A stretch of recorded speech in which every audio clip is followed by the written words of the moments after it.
السلام علیک یا ابا عبداللہ۔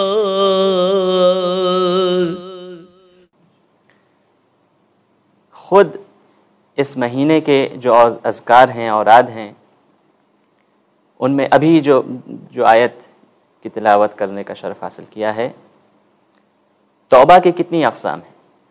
توبۃ النصوحہ آپ حضرات سنتے رہتے ہوں گے، اور یقیناً یہاں بزرگان بھی تشریف فرما ہیں، انہیں علم ہوگا، لیکن ہم اپنے دوستوں کے لیے، اپنے ساتھیوں کے لیے عرض کرنا چاہتے ہیں۔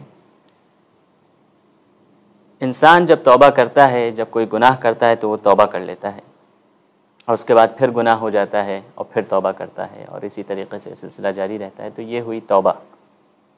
اور توبۃ النصوحہ وہ توبہ ہے کہ انسان توبہ کرنے کے بعد پھر وہ گناہ کبھی انجام نہ دے، پوری طرح سے اللہ کی، خدا کے سایہ رحمت میں، اس کے سایہ غفران میں اپنی جگہ بنا لے۔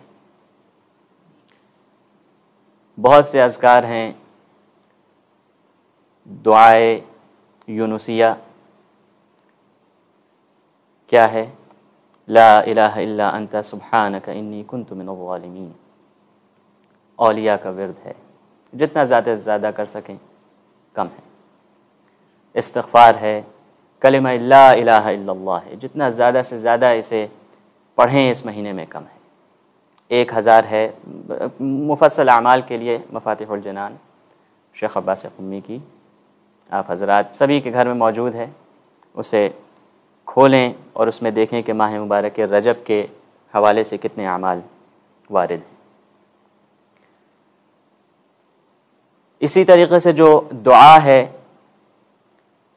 جو ہر نماز کے بعد پڑھی جاتی ہے، ابھی محفل سے ذرا دیر پہلے ایک صاحب نے متوجہ کرایا اس دعا کے لیے، اور اس میں ایک جو جملہ ہے، کتنا حسین جملہ ہے، وہی دعا یا من ارجوہ لکل خیر، اس کے بیچ میں جو جملہ آتا ہے، یا من یعطی من سألہ یا من یعطی من لم یسألہ ومن لم یعرف، اللہ اکبر۔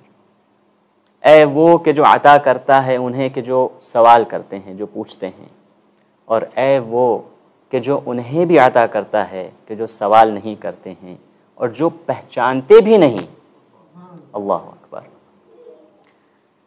یہ ہے وہ مہینہ، اور خاص کر آج میرا خیال اس ماہ مبارک کے حوالے سے اتنی گفتگو کافی ہے، ورنہ خود ماہ مبارک رجب کے اوپر تو بہت مفصل گفتگو ہو سکتی ہے۔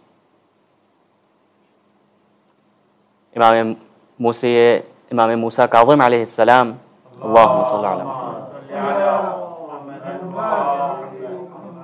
کی حدیث ہے، صحیح ہے، کہ جس نے اس مہینے میں 3 بار روزہ رکھ لیا، جنت اس پہ واجب ہو گئی، وجبت لہ الجنہ۔ اب یہ کتنا بڑا، کتنا عظیم مقام ہے۔ خیر، اب ایک صلوات پڑھیں محمد و آل محمد پر، اللہم صلی علی محمد۔